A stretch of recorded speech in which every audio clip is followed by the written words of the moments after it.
கீதையில் 2வது சாப்டரில் 71வது ஸ்லோகம்.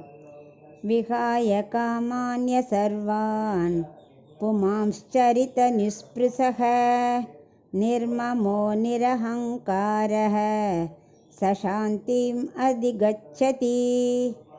இப்போ இதுக்குள்ள அர்த்தத்தை பார்க்கலாம். இந்த 2வது சாப்டரில் 69, 70 நிலைகள், உயர்ந்த நிலை, நடுநிலை சொன்னார் இல்லையா? அதெல்லாம் ரொம்ப கஷ்டம். ஏன்னா உயர்ந்த நிலைங்கிறது எல்லாத்தையுமே கண்ணை மூடிண்டா அது தெரியவே தெரியாதுங்கிற நிலைமை. 2வது 70ல் கண்ணால் பார்ப்பேன், ஆனால் மைண்ட் அதில் போகாதுன்னு சொன்னார். அது ரெண்டுமே நம்மளை மாதிரி கஷ்டம், நம்புற மாதிரி ஆட்களுக்கு. 3வது நிலை கீழ்நிலை, அதான் முயற்சி எடுத்தால் நம்ம அதை ரீச் பண்ணலாம் அப்படிங்கிறத பற்றி சொல்கிறார். அதான் எந்த ஒரு ஜீவாத்மாவும் இந்த கந்த ஸ்பரிச ரூப அந்த ஆசைகள்லாம் இருக்கு இல்லையா, கண்ணால் பார்க்கறதுக்கெல்லாம் பின்னாடியே போகிறது, அது மாதிரி அந்த ஆசைகளெல்லாம் கொஞ்சம் கொஞ்சமாக திறந்துடணும். அப்புறம் தான் கம்ப்ளீட்டாக அந்த ஆசையை திறக்கணும். கொஞ்சம் கொஞ்சமாக திறக்க ஆரம்பிக்கணும். அப்புறம் கம்ப்ளீட்டாக ஆசை அற்றவனாகவே இருக்கணும். அப்படி அந்த நிலையை அடையிறதுக்கு முதல்ல 4 இதை நீ தொலைக்கணும். என்னென்ன? அகங்காரம், மமக்காரம், எல்லா விஷயத்துலலாம் உள்ள ஆசைகள், இதெல்லாம் தொலைச்சியானா ஆத்ம தர்ஷனம் கிடைக்கும் அப்படிங்கிறார்.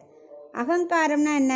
நானே உடல் அப்படின்னு நினைக்கிறது. அதாவது என்னால் எல்லாம் முடியும், எல்லாம் நானே செய்ப்பேன் அப்படின்னுங்கிறது அகங்காரம். மமக்காரம்னா என்னோடது, இது எல்லாமே என்னோடது அப்படின்னு நினைக்கிறது. ஸோ இந்த அகங்காரம் மமக்காரத்தை முதல்ல தொலைக்கணும். அப்புறம் ஞானத்தை தவிர இந்த உடல் உலக சம்பந்தம் எதுவுமே என்னோடது இல்லை அப்படின்னு நினைக்காம எல்லாமே என்னது என்னது என்னது நினைக்கிறா இல்லையா, அதுவும் சேர்ந்து மமக்காரம்தான். அப்புறம் விஷய சுக அனுபவம், உலகத்தில் இருக்க என்னெல்லாம் சுகங்கள் இருக்கோ அதெல்லாம் அப்படியே மைண்டு தேடிகிட்டே போகிறது. ஸோ அந்த ஆசை, இப்படி எல்லாத்தையும் இந்த 3ஐயும் ஒதுக்கிட்டா தானே என்ன கிடைக்கும்? ஆத்ம தர்ஷனம் கிடைக்கும் அப்படின்னு இதை சொல்கிறார். ஸோ நமக்கு அகங்காரம், மமக்காரம், விஷய சுகம் இதெல்லாத்தையும் கொஞ்சம் கொஞ்சமாக கண்ட்ரோல் பண்ண கற்றுக்கணும். முயற்சி எடுத்துருந்தானே இதை சொல்கிறார். முயற்சி எடுத்தால் கடைசியில் தானாகவே ஆத்ம சாட்சாத்காரம் கிடைச்சிரும் அப்படிங்கிறார்.